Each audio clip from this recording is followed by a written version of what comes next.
El otro día, mi hermano y yo estábamos cenando. Como casi siempre, terminamos hablando de historia. A él le fascina la Segunda Guerra Mundial, tanques, estrategias, Churchill, Hitler, todo eso. Yo, en cambio, soy más del mundo antiguo, Egipto, Roma, Grecia, donde todo empezó. Discutiendo cuál fue la mejor época de la historia y la más interesante, surgió algo curioso. Mi hermano decía que, aunque la Segunda Guerra Mundial trajo muerte y devastación, también impulsó muchísimos avances para la humanidad. Y en ese momento me vino una pregunta. ¿Cuál crees que es la civilización que más ha influido en el mundo actual? Se quedó callado. Lo pensé yo también. Y ahí nació este vídeo. Hoy no te traigo un viaje de guerras, sino de ideas, de los pueblos que cambiaron el mundo no por conquistar, sino por crear. Desde inventos que aún usamos hasta costumbres que ni sabías de dónde venían. No es un top clásico, es una historia. Nuestra historia.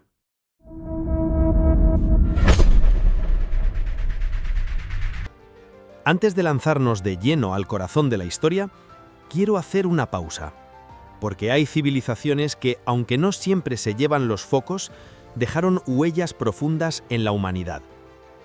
Los mayas, astrónomos obsesionados con el cielo. Crearon calendarios complejísimos, dominaron las matemáticas y usaron el cero mucho antes que Europa supiese siquiera que existía. Un número que cambiaría para siempre la ciencia y la lógica. Los aztecas, maestros de la agricultura flotante con las chinampas, arquitectos, guerreros y sabios. Su medicina herbolaria sigue siendo estudiada hoy en día. Los incas, sin escritura ni rueda, tejieron un imperio entre montañas. Caminos, terrazas agrícolas, ciudades hechas con bloques encajados al milímetro. Todo esto sin una gota de cemento. Los mongoles, famosos por conquistar, sí, pero también por conectar. De China a Europa, su imperio unió rutas, culturas y conocimientos. Su red de comunicación fue el primer Internet terrestre. Los fenicios, navegantes incansables, crearon uno de los primeros alfabetos fonéticos base de muchos que usamos hoy, y dominaron el comercio del Mediterráneo con inteligencia. Los persas, imperios multiculturales conectados por caminos, tolerancia y orden. Diseñaron sistemas de gobierno tan avanzados que aún hoy parecen modernos. Bizancio, el guardián del conocimiento clásico. Mientras Europa dormía en la Edad Media, ellos copiaban libros, protegían ideas y mantenían viva la antorcha del saber. Y los otomanos. Durante siglos fueron puente entre Oriente y Occidente. Ciencia, medicina, arte, política, su influencia fue enorme y muchas veces ignorada. Todos ellos aportaron piezas clave al gran rompecabezas de la humanidad. Pero ahora comienza el viaje hacia las civilizaciones que construyeron directamente el mundo en el que vivimos hoy. Mesopotamia, donde todo comenzó. Mucho antes de que existieran los imperios que conocemos, cuando el ser humano apenas aprendía a organizarse, nació una tierra entre ríos, el Tigris y el Éufrates, Mesopotamia. Aquí surgieron los primeros trazos de escritura, la cuneiforme. Aquí nacieron las primeras leyes escritas, como el famoso Código de Hammurabi. Y sí, también la rueda. Crearon sistemas de contabilidad, impuestos, comercio. Inventaron el tiempo medido, calendarios rudimentarios, y fundaron las primeras ciudades del mundo. Sin Mesopotamia no habría contratos, no habría escuelas, no habría historia escrita. Ellos no solo construyeron edificios, construyeron la idea misma de civilización. Después de Mesopotamia, seguimos viajando río abajo, y llegamos al verdadero gigante del norte de África. Un imperio que no solo construyó pirámides, construyó una manera de entender la vida, la muerte y el tiempo. Egipto. Todo giraba en torno a él, el Nilo. Cuando crecía, la tierra se volvía fértil. Cuando bajaba, llegaba la siembra. Así que los egipcios, obsesionados con el orden y la precisión, Observaron el cielo, las estrellas, las estaciones, y crearon uno de los primeros calendarios solares de la historia. Un calendario que se equivocaba solo 6 horas al año. Y esto sin telescopios, sin computadoras, solo con los ojos y la paciencia de una civilización que vivía conectada al ritmo del universo. Y mientras medían el tiempo con una exactitud que aún sorprende, levantaban estructuras que desafiaban la lógica. Las pirámides. Sí, son tumbas, pero también son símbolos de poder, organización y matemática aplicada a escala monumental. Bloques de varias toneladas, alineados al sol, al norte, al sur, al este y al oeste, con una precisión que aún hoy deja perplejos a los ingenieros. Y no eran esclavos encadenados como en las pelis. Eran obreros especializados, ingenieros, matemáticos, artistas. Y mientras algunos construían hacia el cielo, otros exploraban el cuerpo humano. Porque, sí, los egipcios también fueron médicos y cirujanos. Usaban técnicas para tratar quemaduras, vendaban heridas y operaban con utensilios que parecen sacados de un quirófano antiguo. Incluso tenían tratamientos dentales y recetas escritas en papiros que hoy conservamos. Ah, y ese delineado negro alrededor de los ojos, ¿te suena? No era solo por estética. Era una mezcla de grasa animal y minerales como la galena, un maquillaje medicinal. Protegía contra infecciones y el sol del desierto. Moda con propósito, hace más de 3000 años. Pero si algo permitió que todo esto no se perdiera con el tiempo, fue su capacidad para escribirlo todo. En piedra, sí, pero también en una cosa llamada papiro. Ellos lo inventaron. Una especie de antepasado del papel que permitió registrar medicina, leyes, religión, impuestos, astronomía. Gracias a eso el conocimiento egipcio sobrevivió miles de años. Sus ideas, su ciencia, su forma de ver el mundo, no se desintegraron en el viento, quedaron escritas. Y todo eso estaba al servicio de algo mayor, una idea que sostenía el imperio entero, el equilibrio. Lo llamaban Ma'at, el orden universal. El faraón no era solo un rey, era el guardián de ese orden. Su deber no solo era mandar, sino asegurar que el mundo funcionara en armonía. Por eso cada templo, cada estatua, cada ritual tenía un propósito cósmico. Egipto fue mucho más que monumentos gigantes. Fue una civilización que se tomó el tiempo de entender el tiempo. Eso, a día de hoy, en un mundo que hoy va tan deprisa, vale oro. Y eso, familia, eso era Egipto. Una civilización que no solo construyó monumentos, construyó una forma de entender el tiempo, la salud, el poder y el orden. Vivieron durante milenios con una precisión que todavía nos deja boquiabiertos. Pero claro, el orden no lo es todo, porque en algún momento alguien iba a mirar al cielo y no preguntar solo cuándo llueve, sino por qué llueve. Alguien iba a mirar al alma y preguntarse qué es la justicia, la verdad, el amor, el destino. Y esas preguntas nacieron en Grecia. Cruzamos el mar, dejamos atrás las pirámides y llegamos a una tierra de piedras blancas y discusiones eternas. Una tierra que no levantó imperios con espadas, sino con ideas. Grecia. Si Egipto dominó el tiempo, Grecia dominó la mente. En sus plazas, las ágoras, la gente se reunía no solo para comprar, sino para debatir. Allí no se vendían objetos, se vendían pensamientos. Y nacieron preguntas que todavía no hemos resuelto del todo. ¿Qué es el alma? ¿Existe la verdad? ¿Cómo sé que sé? Y de ese hervidero de dudas y debates surgieron nombres que suenan como dioses, pero eran humanos como nosotros. Sócrates, que no enseñaba verdades, sino que enseñaba a preguntar. Platón, que imaginaba un mundo invisible, perfecto, donde vivían las ideas puras. Aristóteles, que quería poner orden en el caos, clasificar animales, pensamientos, sistemas, emociones. De ahí nació la lógica, la filosofía, el pensamiento que hoy usamos para resolver problemas, discutir en redes o decidir qué está bien y qué no. Y si eso no fuera suficiente, los griegos también se preguntaron, ¿cómo debemos vivir juntos? Y así nació la democracia, un sistema en el que las decisiones no las tomaba un rey, sino los ciudadanos. No era perfecta, las mujeres y los esclavos no votaban, pero era un comienzo, un experimento tan valiente que aún hoy se sigue intentando perfeccionar.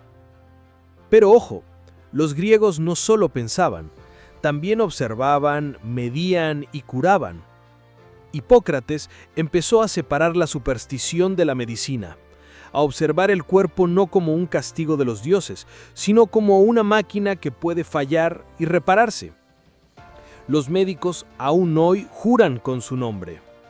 Pitágoras no solo descubrió que los triángulos tienen secretos, veía matemáticas en la música, en las estrellas, en la armonía del mundo. Arquímedes, en una bañera, descubrió cómo calcular el volumen de un cuerpo por el agua que desplazaba. Y gracias a eso hoy entendemos cosas básicas como la flotación o la palanca. Ellos inventaron la ciencia sin llamarla ciencia. Y si eso fuera poco, nos dieron el teatro. Tragedias tan humanas que siglos después aún resuenan. Historias de orgullo, venganza, culpa, que hoy siguen vivas en películas, series y novelas. No inventaron las emociones, pero sí cómo mostrarlas frente a un público. Y, claro, si alguna vez viste los Juegos Olímpicos, sí, también fueron cosa suya. Corrían, luchaban, saltaban, no por dinero, sino por honor, por gloria, por demostrar que el cuerpo también es sagrado. La mente y el cuerpo, un solo templo. Grecia no conquistó el mundo con ejércitos, conquistó el mundo con ideas. Nos enseñó a preguntar, a dudar, a imaginar, a buscar el equilibrio entre el pensamiento, la emoción y la acción. Todo lo que hacemos hoy, votar, razonar, debatir, estudiar, lleva sangre griega. Pero claro, las ideas necesitan estructura. Las palabras, muros. La lógica, ley. El pensamiento, caminos. Y para eso tenía que llegar Roma. Porque pensar está bien, pero alguien tenía que construir. Y no solo templos o monumentos. Alguien tenía que construir ciudades, sistemas, leyes, caminos, imperios. Donde Grecia encendió la chispa, Roma levantó el edificio. Roma era otra cosa. Era músculo, organización, visión a largo plazo y un hambre insaciable por hacer que el mundo funcionara a la manera romana. ¿Sabes lo increíble? Mucho de lo que damos por hecho en nuestra vida cotidiana fue pensado, probado y perfeccionado por los romanos hace más de 2000 años. ¿Te has fijado que todas las grandes ciudades están unidas por carreteras? Bueno, eso no es nuevo. Los romanos construyeron más de 400,000 kilómetros de caminos, rectos, resistentes, inteligentes. Y esos caminos siguen ahí, debajo de autopistas, en trazados urbanos, son las venas de Europa. Y no lo hacían por amor al paisaje, no, lo hacían para mover algo más valioso que el oro: información, soldados, comercio, control. Y de ahí viene esa frase que has oído 1000 veces: todos los caminos llevan a Roma, porque era literal. Y mientras el agua escaseaba en otras partes, en Roma fluía por el aire. Construyeron acueductos que traían agua fresca desde kilómetros de distancia y la distribuían en fuentes, termas, baños públicos, lugares donde el pueblo se bañaba, conversaba, cerraba tratos. Era una civilización obsesionada con la higiene y el bienestar urbano, algo que muchas sociedades tardaron siglos en recuperar tras su caída. Y claro, ¿cómo mantenían funcionando semejante maquinaria? Con algo que aún hoy usamos: el derecho romano. Fue la primera vez que las leyes dejaron de depender solo de un rey o de un dios, y pasaron a estar escritas, estructuradas, divididas e interpretadas. Temas como propiedad, herencia, contratos, juicios, todo eso empezó ahí. Y muchos sistemas legales modernos, incluido el nuestro, todavía se basan en esas normas. Pero ser romano no era solo nacer en Roma. Podías ganarte la ciudadanía romana, y con ella venían derechos, deberes, protección legal, prestigio. Era como el pasaporte más poderoso del mundo antiguo. El concepto de ciudadanía, tal como lo entendemos hoy, también es parte del legado romano. Y si te preguntas cómo sostuvieron un imperio tan vasto, no fue solo con armas, fue con disciplina. Las legiones romanas eran más que soldados, eran máquinas humanas, entrenadas hasta la perfección, con rangos, formación táctica, construcción de campamentos, logística brutal. Donde llegaban, no solo conquistaban, construían carreteras, foros, teatros, baños, murallas, romanizaban. ¿Y cómo sabemos todo esto? Porque dejaron más que ruinas, dejaron ideas, palabras, costumbres. El alfabeto latino que estás leyendo ahora, el calendario juliano del que se deriva el nuestro, el latín que dio origen al español, el italiano, el francés, los números romanos que aún usamos en los relojes, los capítulos, los títulos, y hasta el concepto de república que luego inspiraría a democracias modernas. Grecia pensó el mundo. Roma lo construyó. Y aunque cayó, y los bárbaros arrasaron con sus muros, las ideas romanas nunca desaparecieron.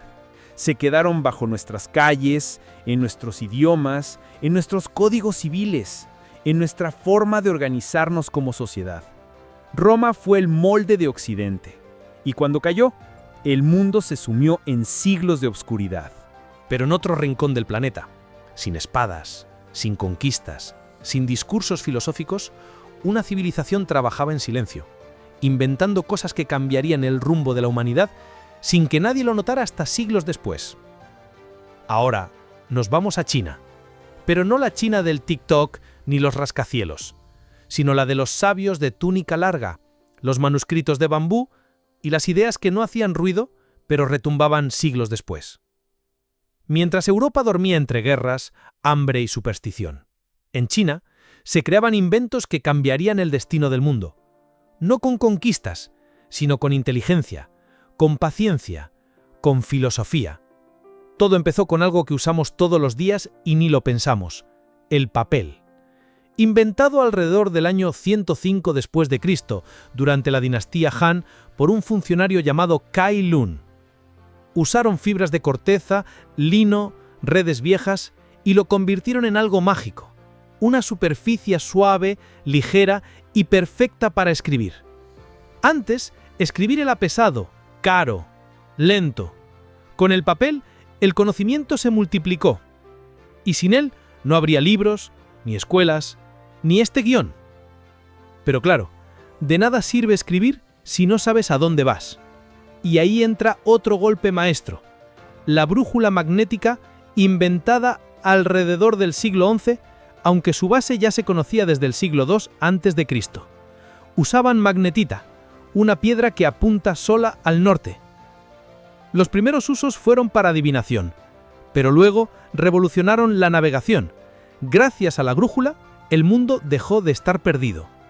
Y buscando elixires de inmortalidad, alrededor del siglo IX, los alquimistas chinos descubrieron la pólvora, una mezcla explosiva de salitre, carbón y azufre.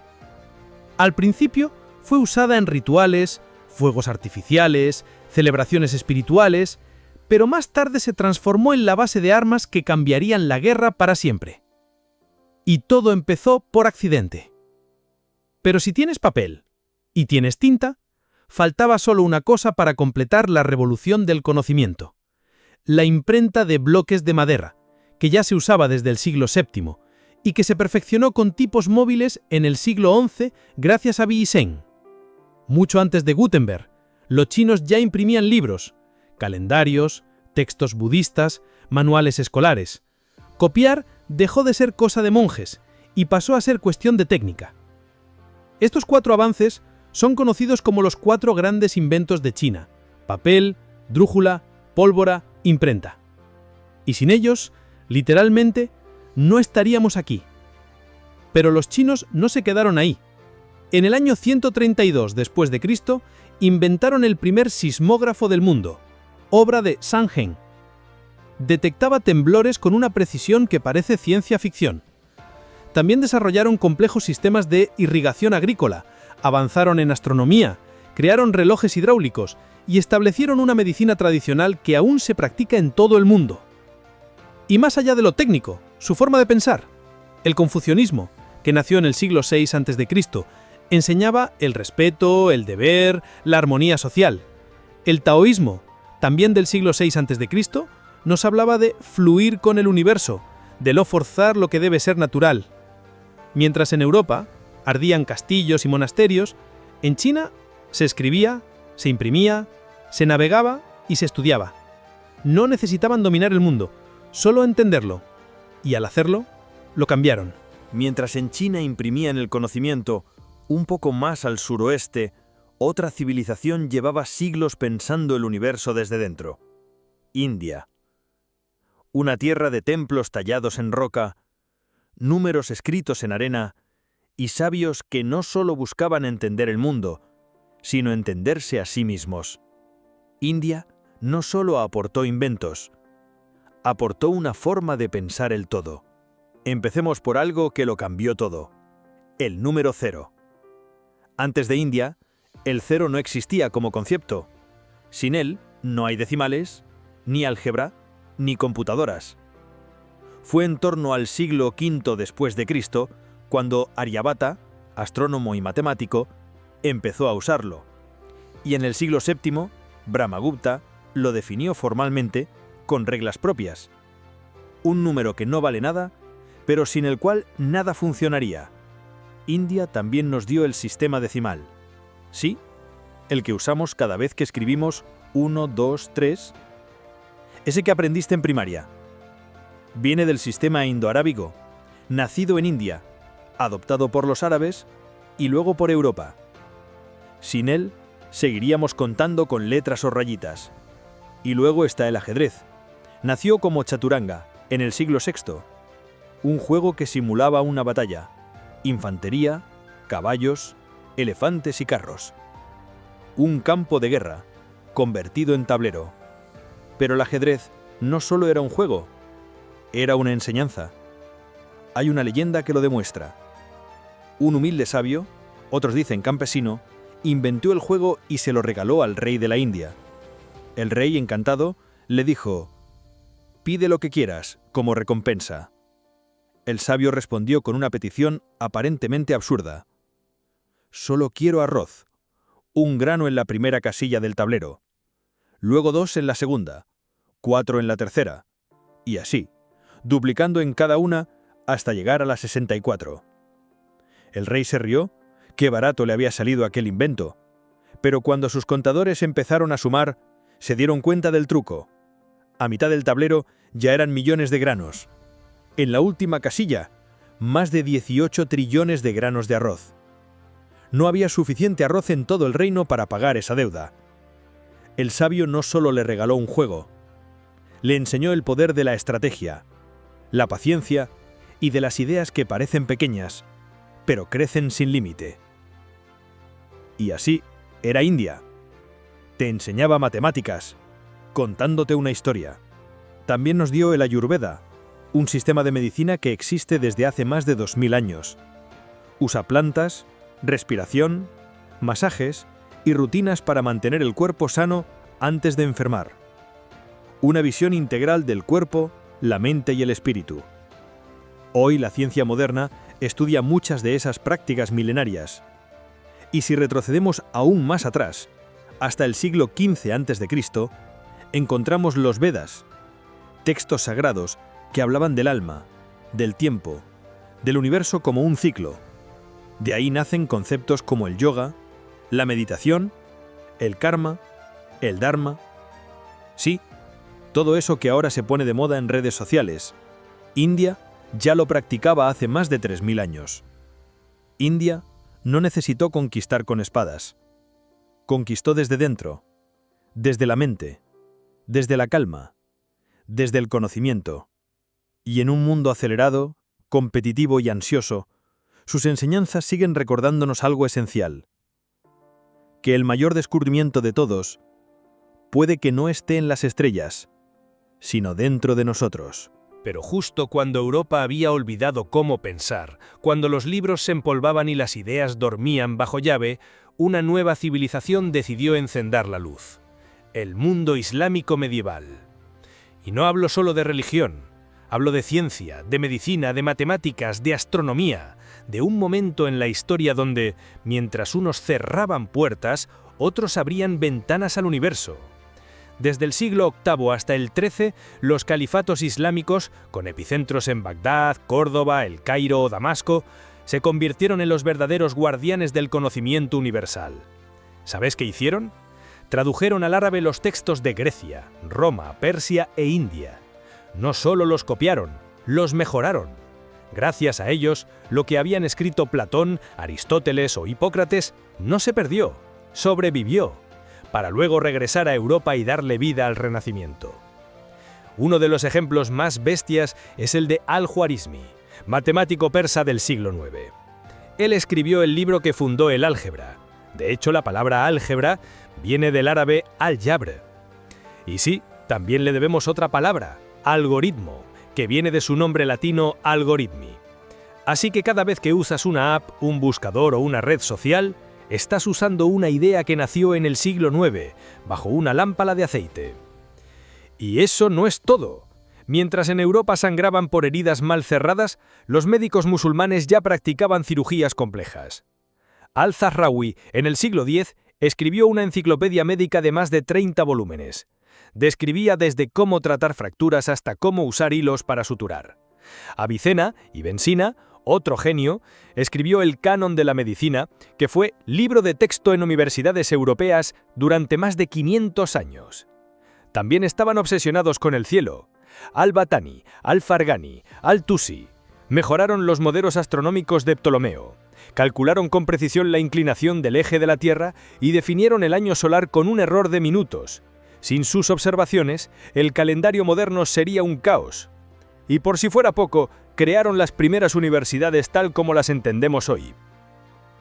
Al-Qarawiyyin, en Fez, actual Marruecos, fundada en el año 859, es considerada por muchos la universidad más antigua del mundo que aún sigue en funcionamiento.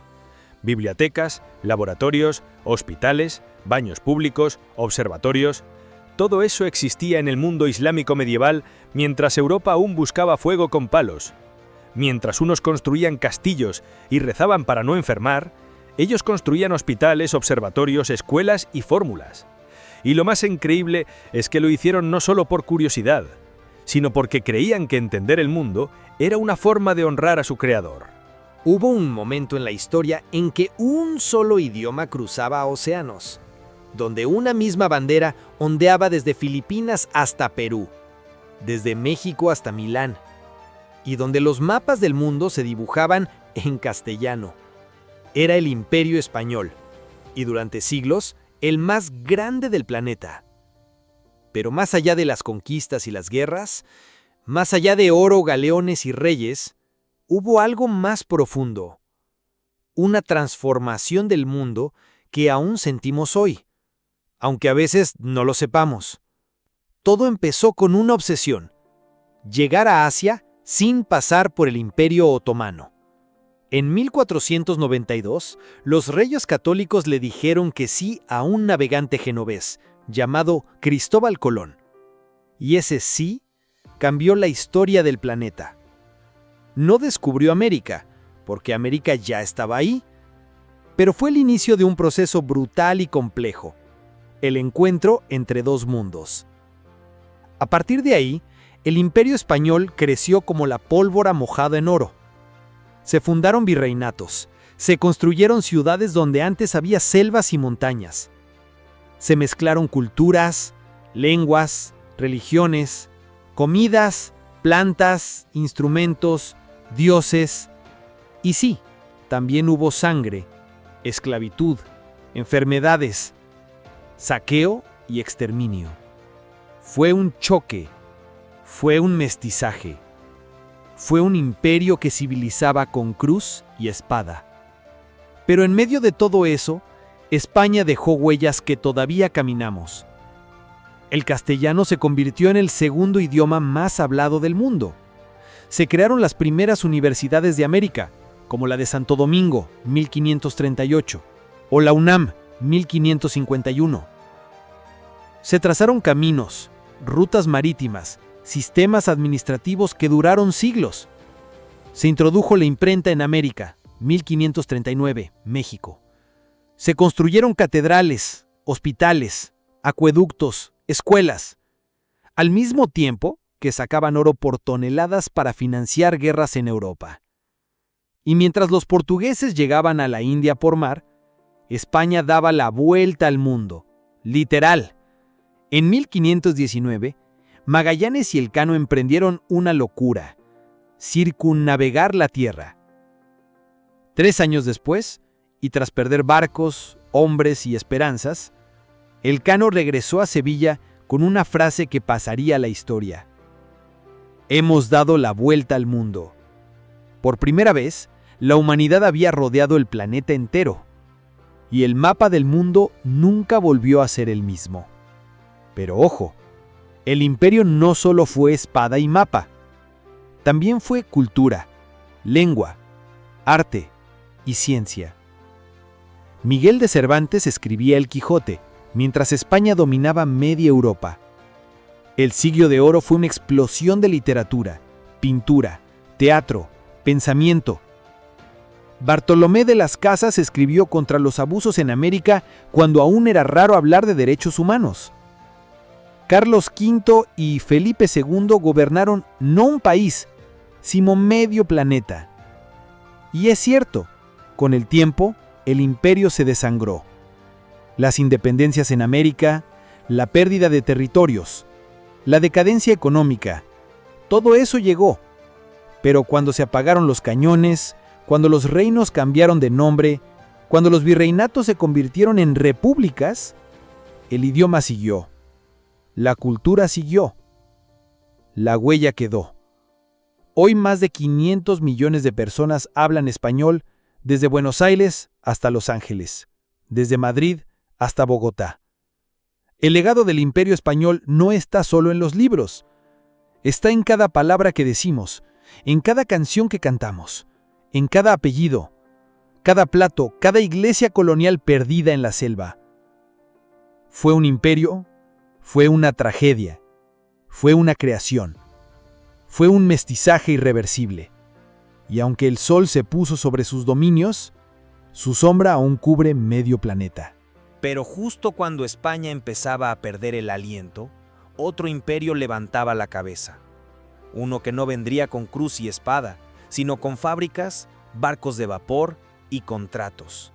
Un imperio que no conquistaba tierras, sino mercados, y que llegaría a gobernar más territorio que ningún otro en la historia de la humanidad: el Imperio Británico. Mientras España miraba al pasado dorado de su imperio, Inglaterra apostaba por el futuro: la ciencia, el comercio, la industria, el control del mar. A finales del siglo XVIII, con la revolución industrial rugiendo desde las chimeneas de Manchester, los británicos empezaron a tejer un imperio como si fuera una red invisible. No necesitaban plantar bandera en cada colina, solo necesitaban controlar los puertos, las rutas, las reglas del juego. Y lo hicieron, porque la revolución industrial no fue solo un cambio tecnológico, fue un cambio de mentalidad. Pasaron de trabajar en campos a trabajar en fábricas, de producir con las manos a producir con máquinas, de depender del sol y la lluvia a depender del carbón y el vapor. El motor de vapor de James Watt convirtió las fábricas en bestias imparables. El ferrocarril conectó ciudades como venas de acero. El telégrafo hizo que un mensaje cruzara el mundo en segundos. Y las fábricas textiles, especialmente en el norte de Inglaterra, convirtieron el algodón en oro blanco. Todo se aceleró. Las ciudades crecieron tan rápido que parecían explotar. Liverpool, Birmingham, Leeds se llenaron de obreros, chimeneas y humo. Nació la clase obrera, nacieron los sindicatos, nació la rutina del mundo moderno. Los horarios, los salarios, los turnos, el reloj como jefe invisible. Todo eso empezó ahí. Pero también nació algo más poderoso: la idea de que todo podía mejorarse, de que una máquina podía hacer el trabajo de 10 hombres, de que una fábrica podía alimentar a todo un país, de que un país podía con suficientes barcos y rieles conquistar el mundo sin disparar un solo cañón. Y mientras la mayoría solo intentaba sobrevivir, unos pocos empezaron a imaginar. El mundo ya no era un lugar para esperar milagros, era un lugar para inventarlos. En el siglo XIX, el Imperio Británico era tan vasto que podían decir literalmente que el sol nunca se ponía sobre sus tierras. Desde Canadá hasta India, desde Australia hasta Egipto, pasando por Sudáfrica, Hong Kong, Jamaica, Palestina, Birmania, Nigeria. Era más que un imperio, era un sistema planetario con Londres como su capital. Pero lo más impresionante no era el tamaño, era la forma, porque los británicos entendieron algo que cambiaría la historia. El poder ya no estaba solo en las armas, sino en las ideas. Fundaron universidades, promovieron el inglés como lengua global, crearon sistemas de administración, de derecho, de comercio internacional, exportaron su forma de vivir, y lo hacían a golpe de telégrafo, ferrocarril y libra esterlina. Mientras otros imperios buscaban oro, ellos buscaban estructuras, pero también dejó cicatrices. Colonias explotadas, pueblos divididos, guerras injustas y decisiones que aún hoy provocan conflictos. India, por ejemplo, fue la joya de la corona, pero también el lugar donde el dominio británico mostró su cara más cruel. Y a pesar de eso, Gandhi, con su voz suave y su resistencia pacífica, logró algo que ni ejércitos ni armas: derrotar al imperio sin disparar una bala. El imperio británico cayó, como todos, pero lo hizo dejando una huella tan profunda que incluso hoy, en pleno siglo XXI, vivimos en un mundo que sigue hablando su idioma, usando su sistema legal y comerciando bajo sus reglas. Fue el imperio de los barcos y de los bancos, de Shakespeare y del Big Ben, de la revolución industrial y de las revoluciones silenciosas.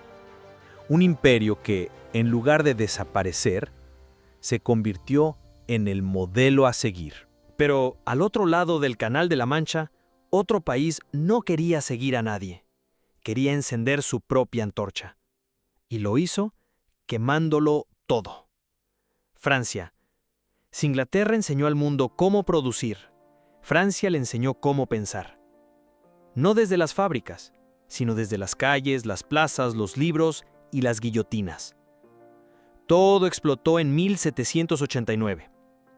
La Revolución Francesa no fue solo la caída de una monarquía. Fue la caída de una forma entera de entender el mundo. ¿El poder viene de Dios? No, viene del pueblo. ¿Un hombre vale más por su sangre? No, vale por su razón. ¿Hay que obedecer ciegamente? No, hay que cuestionarlo todo. Y con eso nacieron 3 palabras que cruzarían siglos y fronteras: liberté, égalité, fraternité. La guillotina cortó cabezas, sí, pero también rompió cadenas.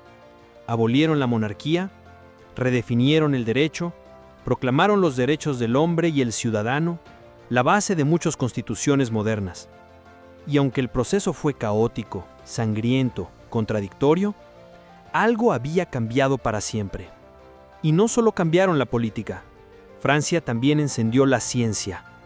Antoine Lavoisier, el padre de la química moderna, descubrió la ley de conservación de la masa. En la naturaleza, nada se crea, nada se pierde, todo se transforma. Y lo dijo mientras desmontaba siglos de alquimia y superstición, poco antes de perder la cabeza bajo la misma revolución que él ayudó a iluminar. Laplace calculó el movimiento de los planetas y propuso que el universo podía explicarse sin necesidad de Dios. Convirtió las leyes del cielo en una cuestión de matemática pura. Joseph Fourier entendió el calor como una vibración matemática, y su análisis sigue usándose hoy en ingeniería, procesamiento de sonido e incluso en imágenes de satélite. Georges Cuvier fundó la paleontología. Mostró que los fósiles no eran caprichos de la Tierra, sino restos de mundos que ya no existen. André-Marie Ampère fue más que un apellido en la corriente eléctrica. Fue quien descubrió que la electricidad podía generar magnetismo, y con eso abrió el camino al electromagnetismo moderno. Su ley, la fuerza entre dos corrientes eléctricas es proporcional a sus intensidades y al inverso de la distancia que las separa. Hoy el amperio es la unidad oficial de corriente eléctrica, en su honor. Louis Pasteur, entre microscopios, vacunas y vino, demostró que los microorganismos eran responsables de muchas enfermedades. Inventó la pasteurización, desarrolló vacunas contra la rabia y el ántrax y salvó millones de vidas. Y no faltaron las mentes que pusieron el alma en la ciencia. Henri Becquerel, descubridor de la radioactividad; Marie Curie, que no solo fue la primera mujer en ganar un Nobel, sino la primera persona en ganarlo 2 veces; Henri Poincaré, que anticipó ideas que más tarde usaría Einstein; Denis Diderot, que junto a D'Alembert creó la enciclopedia para liberar el conocimiento del control religioso. Y claro, René Descartes, que con una sola frase cambió la forma en que pensamos. Cogito, ergo sum. Pienso, luego existo. No hay imperio más poderoso que una mente que se atreve a dudar. Y si la revolución fue fuego, Napoleón fue el rayo. En pleno caos surgió un hombre que lo organizó todo, a su manera. Unificó leyes con el Código Napoleónico, que aún hoy influye en sistemas legales del mundo. Llevó la educación a los civiles y convirtió a Francia en una idea contagiosa, la de que una nación no se define por su rey, sino por sus ciudadanos. Francia también nos enseñó a ver el mundo con otro idioma, el de la cultura. La moda, la cocina, el arte, la filosofía, el pensamiento crítico, todo lo que hoy se llama sofisticado, muchas veces lleva una huella francesa. Y no es casualidad, porque mientras otros querían conquistar el mundo, Francia quería seducirlo. Francia no fue el imperio más grande, ni el más rico, ni el más longevo, pero fue el más incendiario. Y después de que ardió, el mundo ya no volvió a mirar a los reyes de la misma forma, ni a los libros, ni a la libertad. Pero mientras Europa bailaba entre revoluciones y repúblicas, un gigante dormido despertaba en el corazón del continente, con una precisión casi mecánica, con una obsesión por el orden, la lógica y el futuro. Alemania. Durante siglos había sido un rompecabezas de pequeños reinos, ducados, principados. Pero en 1871, con la unificación bajo Bismarck, Alemania se convirtió en una potencia imparable. Y no lo hizo primero con ejércitos, sino con algo mucho más poderoso: la mente. Ciencia.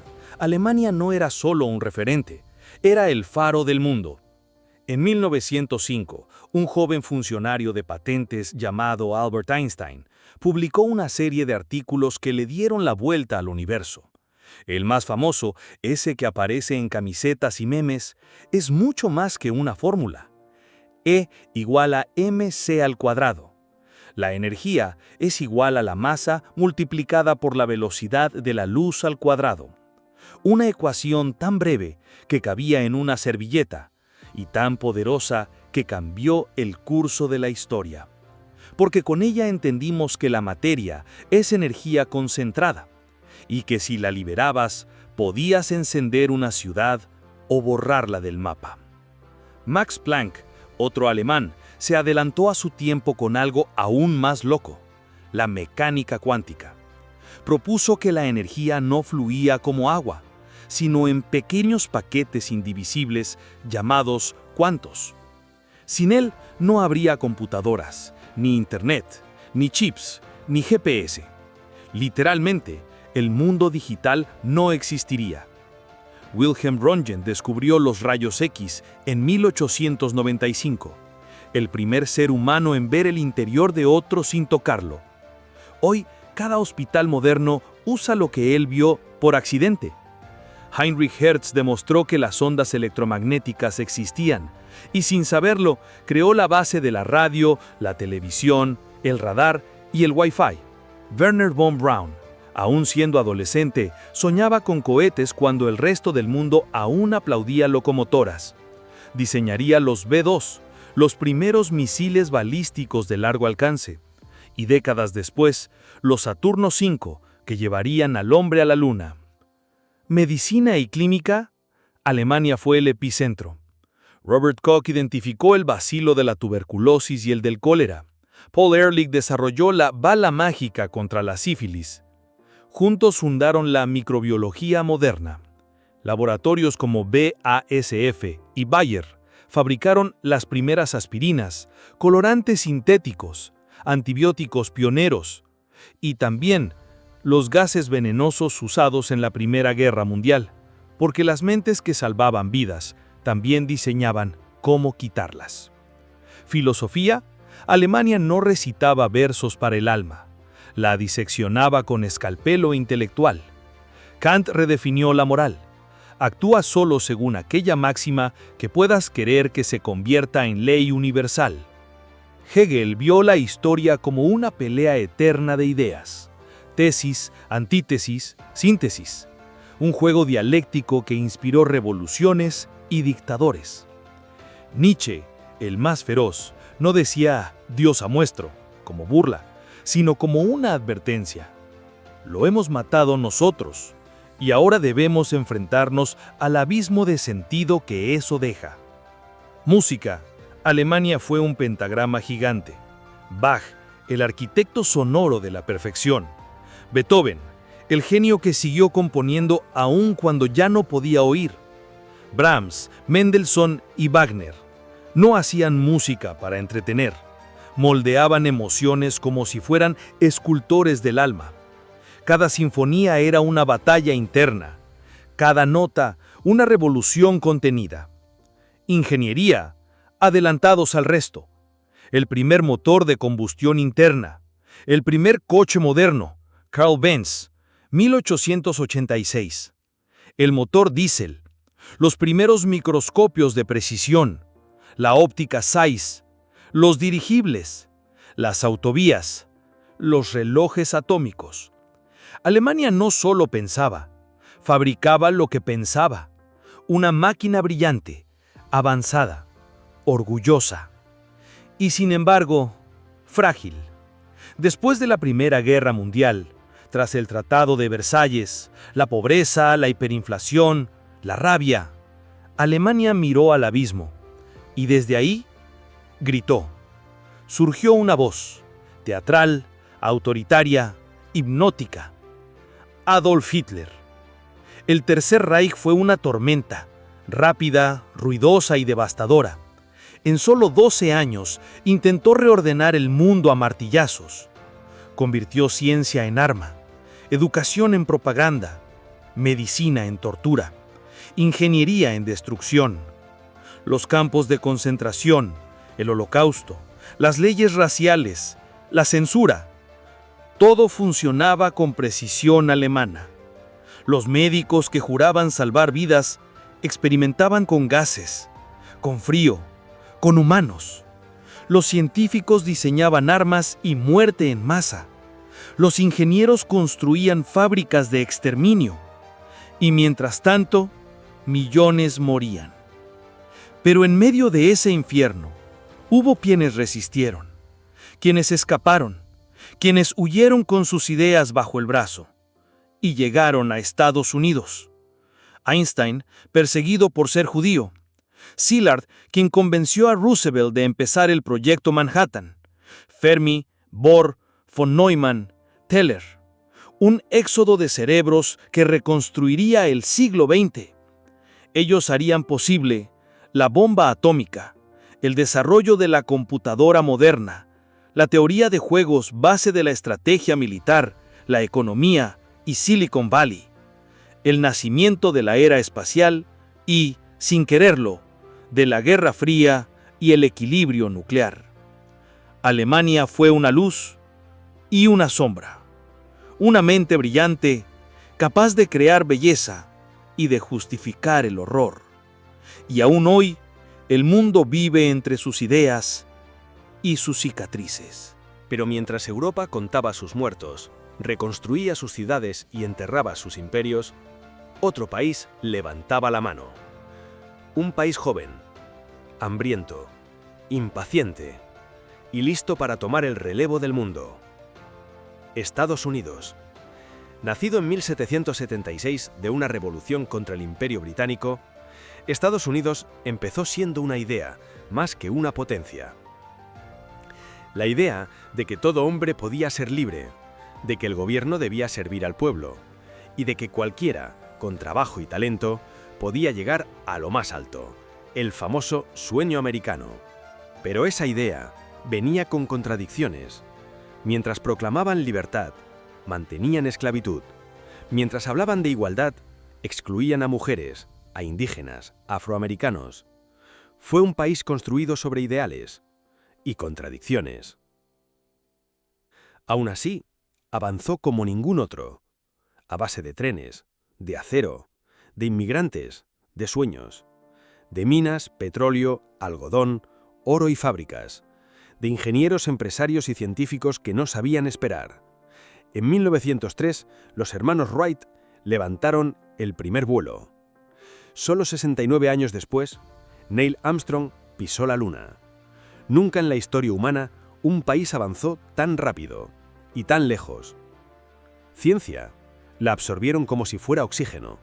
Recibieron a Einstein, a Fermi, a Bohr, y crearon el Proyecto Manhattan, una carrera científica secreta que culminó en 1945 cuando el mundo vio, horrorizado, que la humanidad había inventado el infierno instantáneo. Pero no todo fue guerra, también fue imaginación. En laboratorios de universidades como MIT, Caltech o Stanford, nacieron los transistores, los ordenadores, Internet. En garajes de California, chavales sin corbata creaban lo que hoy dominan nuestras vidas. Apple, Microsoft, Google, Facebook. Estados Unidos no solo inventaba cosas, inventaba futuros. Cultura la transformaron en industria. Hollywood convirtió historias en imperios. Disney vendió sueños. Broadway llenó teatros.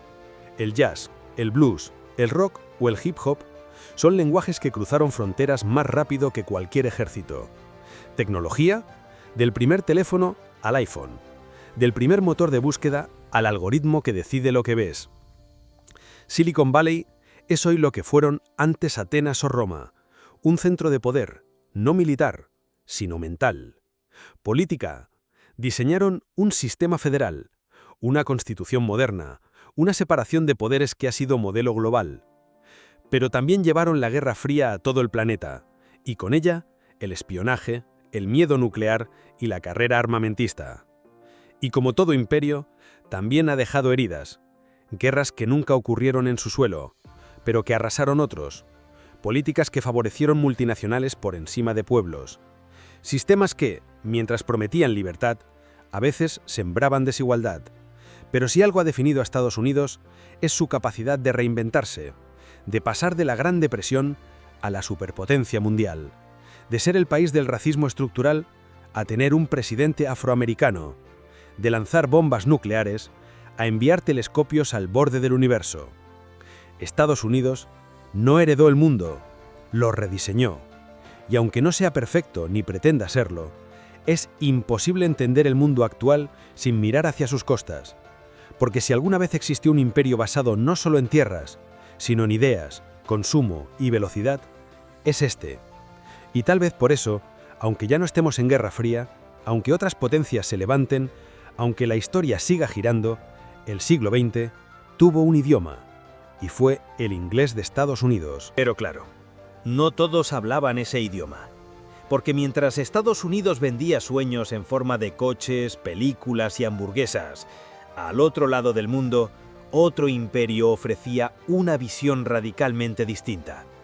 Una sin himnos pop, sin Wall Street, sin libertad, pero con una promesa aún más seductora: justicia absoluta. Un sistema donde nadie fuera más que nadie, donde no habría ricos ni explotadores, donde el futuro se planificaba como se arma una máquina. La Unión Soviética. Nacida del fuego de la Revolución Rusa en 1917, la URSS no solo quería tumbar un imperio, quería redefinir la humanidad.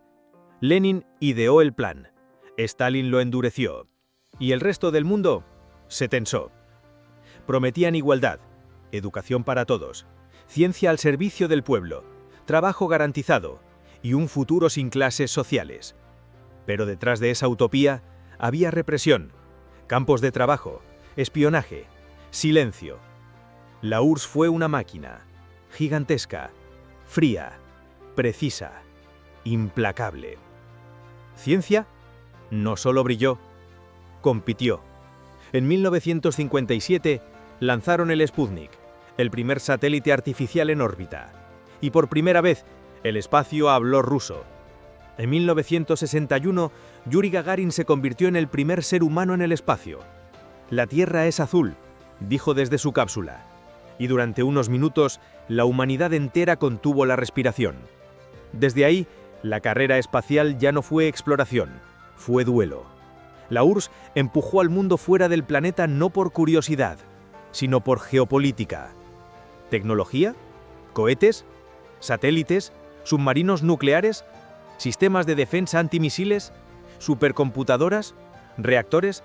Todo bajo el control del Estado, todo sin marcas ni anuncios, todo al servicio de la ideología. ¿Educación? ¿Universal? ¿Gratuita? ¿Exigente? La URSS formó ejércitos de ingenieros y científicos, y lo hizo a una escala que aún hoy impresiona. Matemáticos, físicos, programadores. El conocimiento era poder, pero también herramienta de control. ¿Cultura? También la cultivaban, y también la vigilaban. Teatro, cine, música clásica, ballet, todo debía servir a la patria. Y si no lo hacía, desaparecía, porque en la URSS el arte también obedecía al partido. ¿Y el precio? La libertad individual, la disidencia política, la prensa libre. Millones de vidas perdidas en hambrunas, purgas y gulags. Los gulags, campos de trabajos forzados, no eran un error del sistema, eran parte del diseño. Y la KGB no era una agencia de inteligencia, era una presencia constante, un susurro en cada teléfono, un oído en cada puerta. Y sin embargo, durante décadas, la URSS fue un titán. El único país capaz de desafiar a Estados Unidos cara a cara, no solo en armas, sino en influencia, en alianzas, en miedo. El mundo entero vivía dividido en dos bloques, el del dólar y el del martillo y la hoz. La Guerra Fría no se peleó con balas, pero llenó al planeta de nervios, satélites y botones rojos. Un equilibrio inestable, una moneda lanzada al aire, y el miedo constante a que cayera de canto y todo acabara. En 1991, el gigante se desmoronó, no por bombas, sino por su propio peso, por sus contradicciones, por haber querido controlarlo todo, sin dejar que la gente respirara. Hoy su legado sigue vivo, en su ciencia, en sus logros, en su nostalgia, y en una Rusia moderna que, aunque ya no lleva hoz y martillo, a veces sigue jugando con los mismos hilos. La Unión Soviética no conquistó el mundo, pero moldeó su miedo. Y en ese miedo, en esa tensión, encontramos la energía que impulsó la tecnología, la carrera espacial y parte del mundo que hoy seguimos usando. Pero mientras las superpotencias chocaban sus ideologías como si fueran armas, mientras el mundo se dividía en bloques, un tercer actor estaba perfeccionando su silencio. Un país que había sido imperio, luego ceniza, y que volvió a renacer como si nada hubiera pasado. Japón. Durante siglos, Japón se cerró al mundo, literalmente. Desde el siglo XVII con el Sakoku, prohibieron la entrada de extranjeros, el comercio exterior, incluso que los propios japoneses salieran del país. Era una isla, aislada también en el tiempo. Y sin embargo, ahí dentro se gestaba una de las culturas más refinadas y obsesivas de la historia, con su propio arte, su propia escritura, su medicina, su religión, sus reglas, su orden. Una sociedad donde hasta el té tenía un protocolo, donde se podía hacer poesía con 5 sílabas, y donde la espada no era solo arma, era símbolo del alma. ¿Tecnología antigua? Muchísima, aunque no siempre reconocida. Mejoraron el cultivo del arroz con ingeniería hidráulica milimétrica, desarrollaron la fundición del acero al estilo Tamahane, que dio lugar a las katanas más perfectas del mundo. Crearon sistemas avanzados de alcantarillado en Edo, actual Tokio, mientras muchas ciudades europeas aún arrojaban residuos a la calle. Organización. El Japón feudal era una estructura social tan rígida como eficiente. Samuráis, campesinos, artesanos, comerciantes, todos sabían su lugar y lo respetaban. El código del Bushido, el camino del guerrero, no era una ley escrita, era una filosofía vivida. Lealtad, honor, disciplina, sacrificio. Pero todo cambió en el siglo XIX. En 1853, los barcos negros del Comodoro Perry de Estados Unidos llegaron a las costas japonesas con un ultimátum: abran sus puertos o los abriremos nosotros. Y entonces, Japón despertó. Lo que vino después se conoce como la Restauración Meiji, en 1868, y fue uno de los procesos de modernización más acelerados de la historia. En menos de 40 años, Japón pasó de tener kimonos y espadas a fábricas, trenes, telégrafos, bancos, ejército moderno y universidades. Importaron tecnología occidental, pero la adaptaron a su estilo. Aprendían como esponjas, pero fabricaban como obsesivos. A principios del siglo XX ya eran potencia regional. En 1905 derrotaron a Rusia en la guerra ruso-japonesa. El mundo no lo podía creer. Una nación asiática venciendo a un imperio europeo. Pero la ambición no se detuvo. Durante la primera mitad del siglo XX, Japón se convirtió en un imperio expansionista. Invadieron Corea, Manchuria, parte de China, el sudeste asiático y en 1941 atacaron Pearl Harbor. Se desató el infierno. Japón fue una potencia devastadora en la Segunda Guerra Mundial. Pero en 1945 lo inimaginable ocurrió. Hiroshima, Nagasaki, 2 bombas, 2 ciudades, cientos de miles de muertos. Un país aniquilado. Y sin embargo, Japón no desapareció. Se reinventó. Con la ayuda estadounidense y con una determinación casi religiosa, Japón entró en una segunda transformación. De guerrero a ingeniero, de imperio a exportador, de espadas a microchips. Ciencia y tecnología modernas, brutales. En los años 70 y 80 lideraron la revolución de la electrónica. Radios, televisores, cámaras, calculadoras, Walkmans.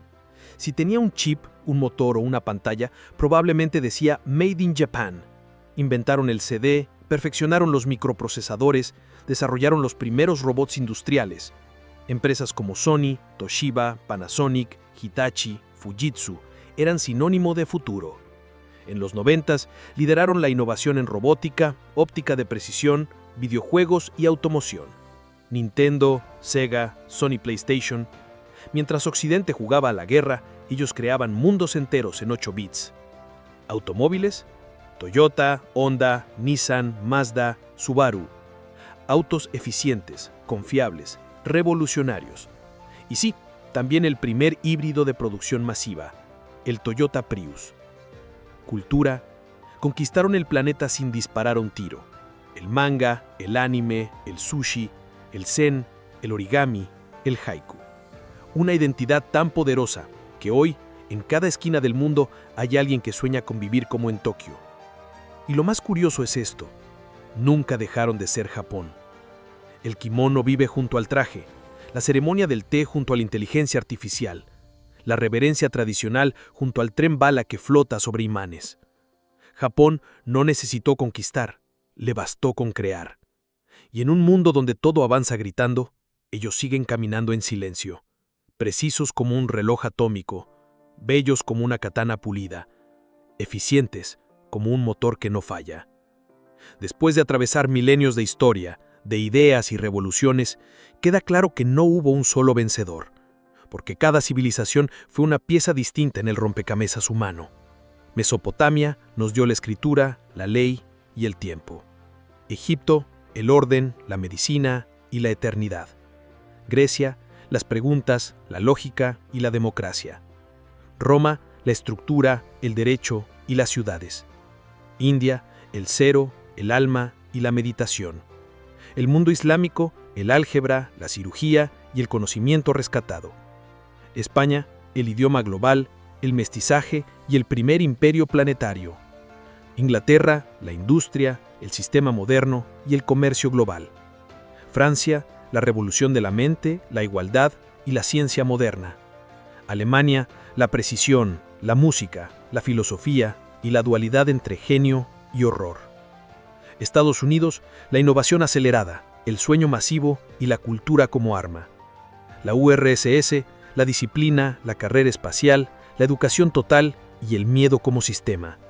Y Japón, el equilibrio perfecto entre tradición y futuro. Por lo que después de hacer este video y tuviera que mojarme por uno, elegiría al que hizo lo que nadie más pudo, cambiar la mente humana para siempre. Y por eso, mi elección es Grecia. Porque Grecia no solo nos dio respuestas, nos enseñó a preguntar, nos enseñó que una idea puede ser más fuerte que una muralla, que un pensamiento puede sobrevivir más que un imperio, que una duda, bien formulada, puede cambiarlo todo. Grecia es el ADN de la filosofía, la ciencia, la política, el arte, la lógica, la medicina racional. Y nada de lo que vino después, ni el Renacimiento, ni las revoluciones, ni las computadoras, habría ocurrido sin esa espica. Porque al final de todo este viaje, entendemos algo. Las civilizaciones no mueren, se transforman. Sus ejércitos se desvanecen, sus imperios caen, sus banderas se doblan. Pero sus ideas, esas viven en nosotros. Cuando escribes un mensaje, hablas un idioma antiguo. Cuando calculas una raíz cuadrada, usas el cero indio. Cuando tomas una medicina, agradeces a Lavoisier, Pasteur o Koch. Cuando votas, protestas o eliges, invocas a Grecia y a Francia. Cuando abres Google, juegas un videojuego o montas en tren bala, llevas Estados Unidos, Japón y Alemania en el bolsillo. La historia no es un museo de ruinas, es una máquina en marcha, y nosotros somos sus piezas más recientes. Así que la próxima vez que te preguntes cuál fue la mejor civilización, recuerda esto: no estás viviendo en una, estás viviendo en todas.